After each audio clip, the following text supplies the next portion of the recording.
Agora são 7h47. Coronavírus, implicações na China e América Latina.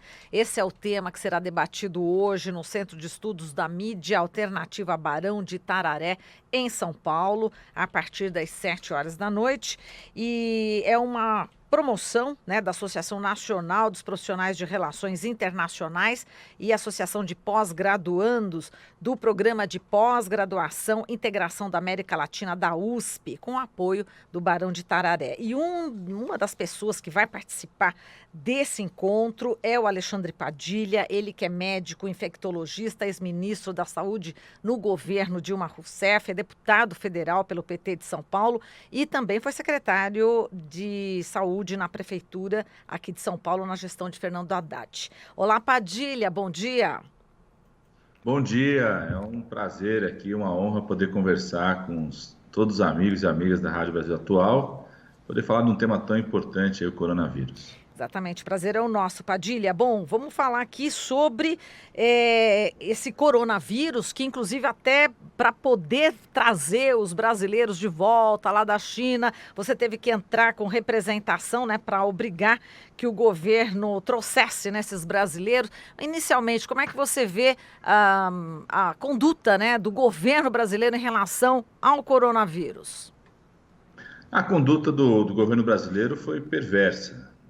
Bolsonaro quis tratar as pessoas que são vítimas de uma epidemia no século XXI como os leprosos eram tratados nos tempos bíblicos. A própria Igreja Católica já se desculpou para a humanidade da forma como os leprosos foram tratados, como a própria Igreja, num certo momento, reforçou um tratamento de estigma discriminatório. O Papa já pediu desculpas à humanidade em relação a isso e Bolsonaro, nas suas primeiras atitudes, era de segregação das pessoas. Chegou a dizer, é melhor que os brasileiros fiquem lá na China, não tragam a doença para cá, é muito caro trazer 30 famílias para cá, são 2 milhões de reais, quando o caro no Brasil são as despesas de cartão corporativo do Bolsonaro e da família dele, é o tratamento, quando é o filho dele, ele fala que é garantir o filé mignon, quando são famílias brasileiras que estavam lá na China querendo voltar para o Brasil, ele quis deixar as pessoas lá e que se infectem, se tratem ou morram por lá. Então, o governo brasileiro ficou enrolando durante 3, 4 semanas com declarações como essa. Depois tentaram uma versão sofisticada, quer dizer que faltava regramento, faltavam leis, quando existem, pelo menos desde 2011, quando era ministro da Saúde, o decreto que detalha as situações para criar emergência de saúde pública, como fazer quarentena, como fazer isso pelo Ministério da Saúde. Depois, o próprio Bolsonaro sancionou a adesão do Brasil ao Registro Sanitário Internacional. Então, todos os instrumentos legais tinham, o próprio ministro da Saúde reconheceu isso quando encaminhou o projeto para o Congresso, nós fomos debater com eles. Tentou jogar no colo do Congresso, como o general Heleno tenta fazer sempre, só que o tiro saiu pela culatra, porque o Bolsonaro mandou, no primeiro dia do retorno da legislatura, e em um dia o Congresso brasileiro, nós fizemos todo o processo de negociação, conseguimos aprovar a lei que ele havia solicitado, aprimorando a lei, garantindo direitos humanos, estabelecendo que é prazo enxuto, e a partir daí começamos a cobrar que o governo brasileiro pudesse trazer de forma organizada os brasileiros que estavam lá na China. Acho que são duas frentes fundamentais a serem atacadas. Eu faço parte de uma comissão externa criada pelo Congresso. Ontem fomos visitar o Ministério da Saúde para acompanhar quais são as ações que estão sendo feitas, para que não se repita no Brasil toda a crise, a tragédia que aconteceu na China em relação a esse tipo de coronavírus. A primeira medida era trazer de forma segura os brasileiros que estavam lá na China e que queriam voltar para o Brasil. Estão em quarentena, estão sendo acompanhados.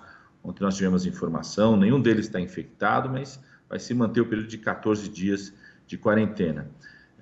A segunda medida é reforçar, e eu diria a mais importante, acionar todos os instrumentos, mecanismos de alerta, de vigilância que o SUS desenvolveu ao longo dos anos, nos portos, nos aeroportos, nas unidades de saúde, para que qualquer caso suspeito possa ser controlado, monitorado e com isso reduzir o risco de transmissão. Infelizmente, isso ainda não está funcionando a contento. Nós temos informação que, por exemplo, a Anvisa chegou a cancelar plantões de funcionários nos aeroportos, nos portos. A comissão externa, inclusive, tirou vai fazer visitas aos portos e aeroportos nos próximos dias, ao longo dos próximos dias, no Carnaval também, estaremos visitando para ver como isso está acontecendo nos portos e aeroportos do país. Perfeito. Agora, como você falou, estrutura para tentar exatamente barrar o coronavírus, o Brasil tem, é isso. Ao longo do tempo foi estruturado isso.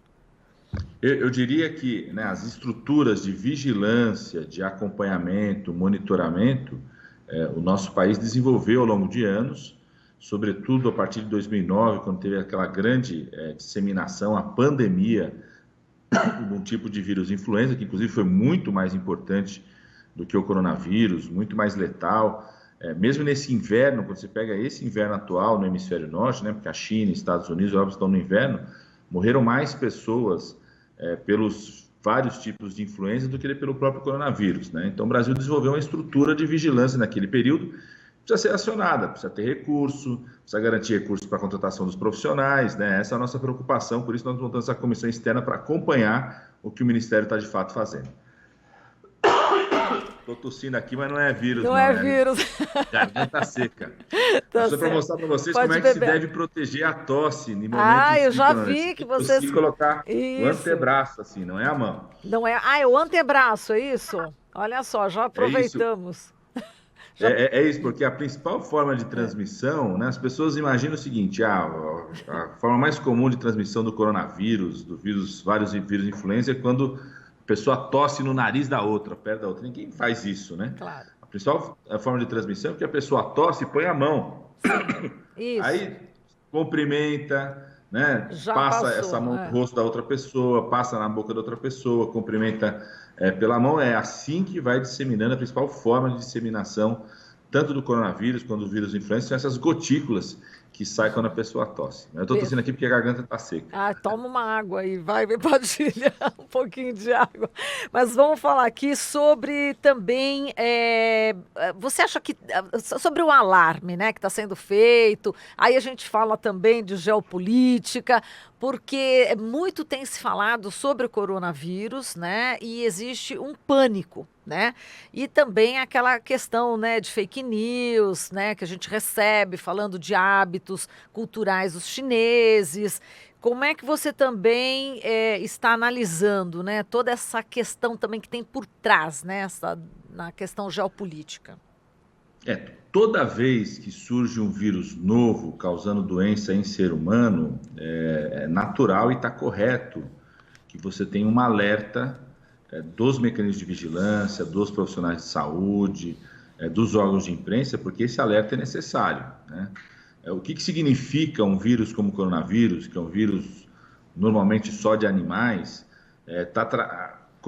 gerando uma doença no ser humano? Significa que ele conseguiu fazer uma mutação, e é importante a gente perceber que o coronavírus fez pelo menos 3 mutações importantes nos últimos 16 anos, né? A síndrome respiratória aguda de 2003, também na China, depois a síndrome respiratória do Oriente Médio, que aconteceu em 2012, 13, também foi importante, restrita à Arábia, ao Oriente Médio, e agora o coronavírus, ou seja, pelo menos 3 episódios, o que mostra que é um tipo de vírus que consegue ter um grau de mutação importante, né? Como, por exemplo, a influenza, a gripe, né? Que ao longo de séculos vive tendo mutações genéticas e por isso é tão grave. Então, toda vez que aparece um vírus como esse, merece sim o alerta, sobretudo com o número de casos que existiram, né? Chegou a ter casos em outros países, né?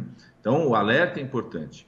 Quais são as 2 grandes vantagens que nós temos, que o Brasil tem, que a China não tinha no momento quando começou a surgir o coronavírus? Primeiro é que nós não estamos no inverno, né? Quando surgiu o coronavírus, muita gente preocupada com o carnaval, o que aconteceu, o carnaval muita gente viaja, locais de concentração, né? Eu sempre digo, o carnaval tem que estar preocupado com outras coisas, né? Se beber não pode dirigir, sexo seguro, localidades onde tem alta transmissão de dengue por conta do Aedes, né? Porque nós não estamos no inverno, que seria um momento propício para disseminar muitos casos do vírus do coronavírus aqui no nosso país. E a segunda grande vantagem é que nós já temos as informações. Por que teve essa epidemia tão grave na China?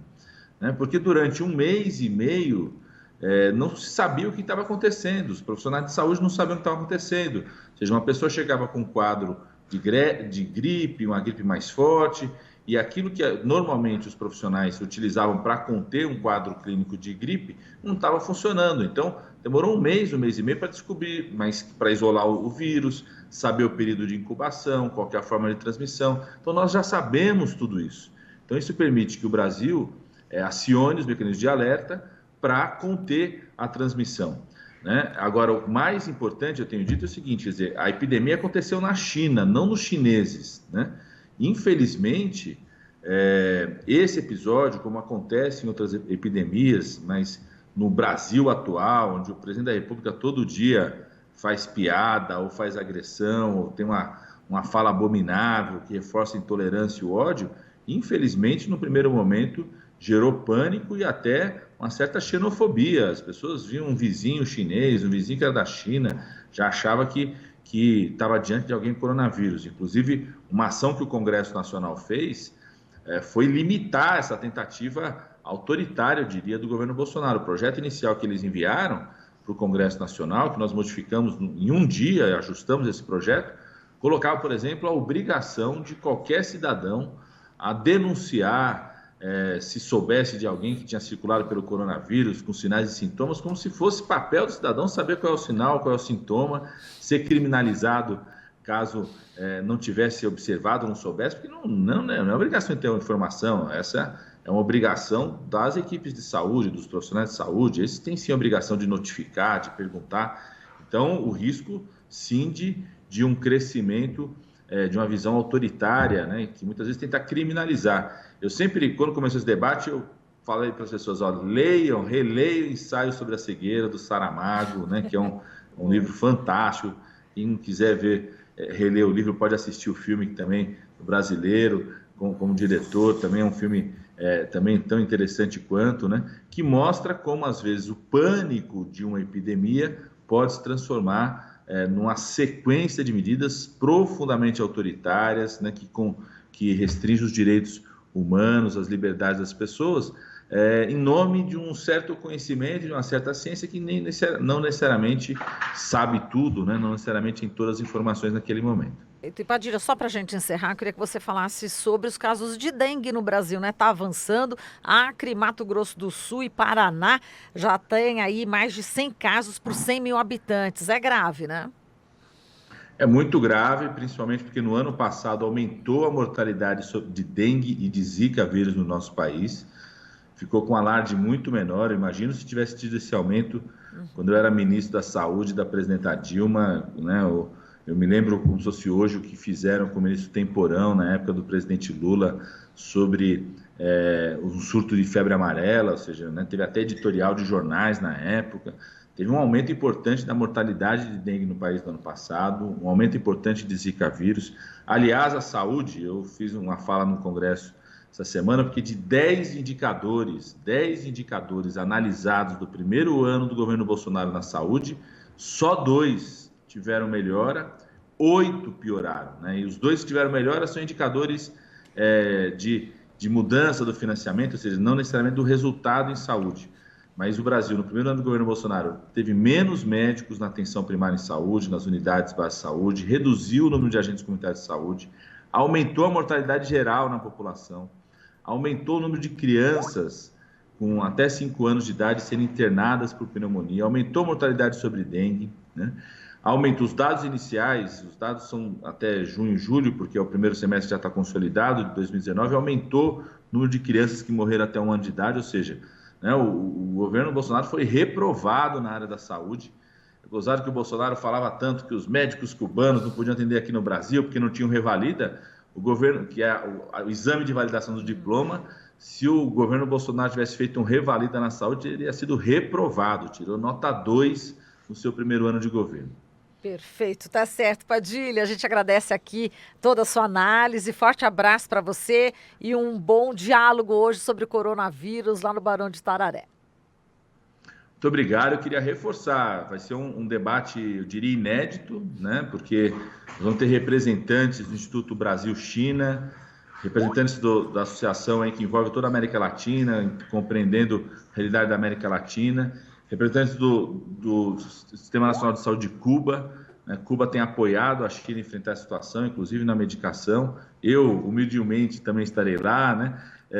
Acho que vai ser um debate muito interessante lá no Barão de Itararé, na região central aqui de São Paulo, perto da Praça da República. Está sendo divulgado aí no site do Barão de Itararé, nos nossos perfis nas redes sociais, no @padilhando.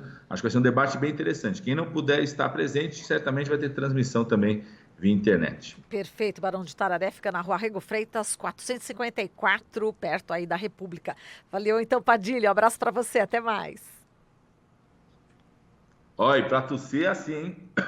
Ah, já aprendi, agora tem que ser assim mesmo, senão a gente espalha aí o vírus.